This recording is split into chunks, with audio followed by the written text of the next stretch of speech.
देखी गांव में जहाँ तहाँ शिव चर्चा होता, जेने तेने गांव में मंदिर में घरे घरे होता शिव चर्चा। ये देख के एगो गुरु बहना शिव चर्चा करावे के चाहतारी और कहतारी अपना पति देव से कि हाँ हम शिव चर्चा करावे के चाहतानी बहुत दिन से, आना हो तो शिव चर्चा करा दियो। और कैसे कहतारी हम कराई के शिव चर्चा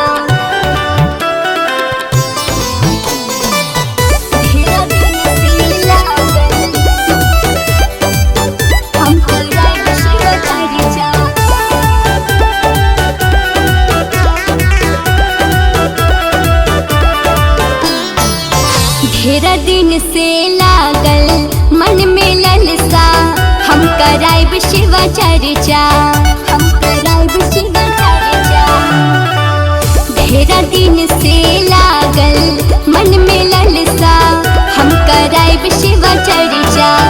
पिया हो कराइब शिव चर्चा, सैया हो कराइब शिव चर्चा। गुरु जी ला करब तनि सा खर्चा, हम कराइब शिव चर्चा। ढेर दिन से लागल मन में ललसा, हम कराइब शिव चर्चा।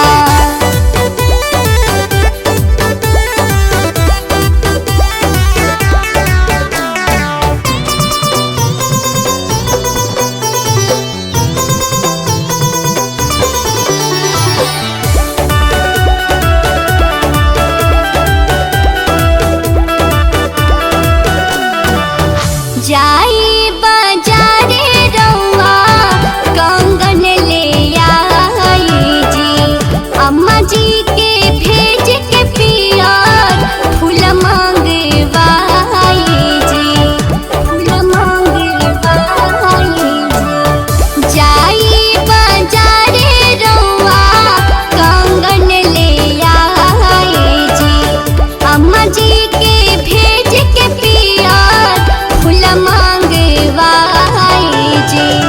लाई दी सामान सब लिखल का, हम कराइब शिव चर्चा। ढेर दिन से लागल मन में ललसा, हम कराइब शिव चर्चा।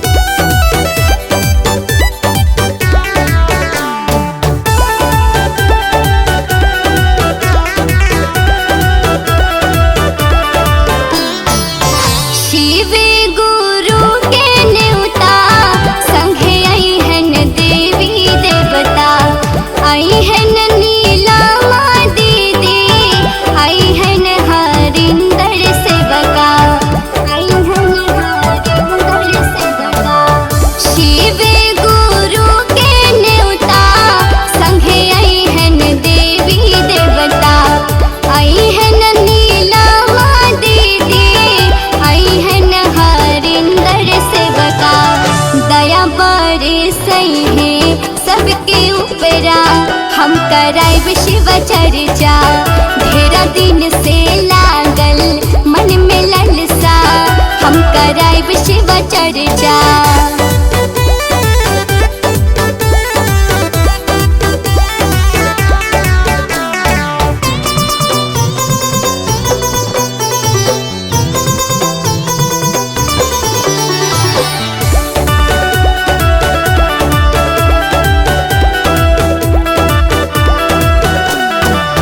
गुरु भैया गुरु बहिना सबके बोलाइब हो, शिष्या बहिन लोग से चर्चा कराइब हो, चर्चा कराइब हो।